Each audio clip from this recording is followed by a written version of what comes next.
শারদীয় দুর্গাপূজার প্রতিমা তৈরির কাজ শেষ করতে ব্যস্ততা বেড়েছে মণ্ডপে। প্রতিমার গড়ন ও সৌন্দর্য বৃদ্ধির কাজে ব্যস্ত কারিগররা।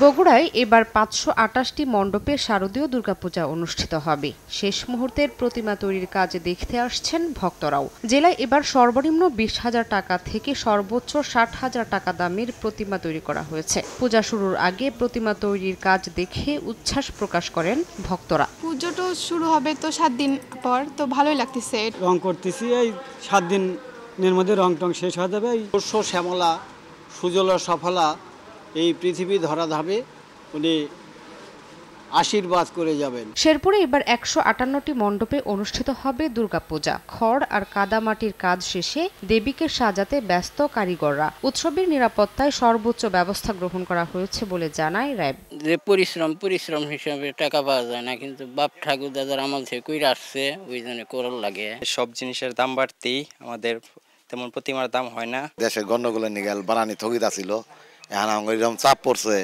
মানে বানিয়ে সারা পাইতাছি না। মেইন পূজাটা যখন শুরু হয়ে যাবে তখন আমাদের র্যাব ফোর্সেস থেকে অন্যান্য যে যৌথ বাহিনী আছেন, যে ইনস্ট্রুমেন্টাল বাহিনীর সাথে আমাদের র্যাব ফোর্স স্ট্রাইকিং ফোর্স হিসেবে কাজ করবে। এদিকে ঢাক ঢোল আর পূজা পাঠের মধ্য দিয়ে দেবীকে বরণ করে নেওয়ার প্রস্তুতি চলছে পাবনার মন্দিরগুলোতে।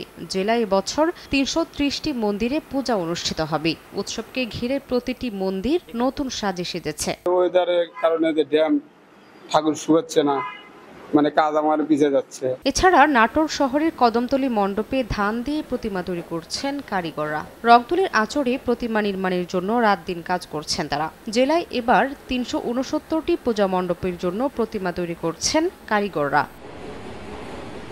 শামিমা শাম্মী, সময় সংবাদ।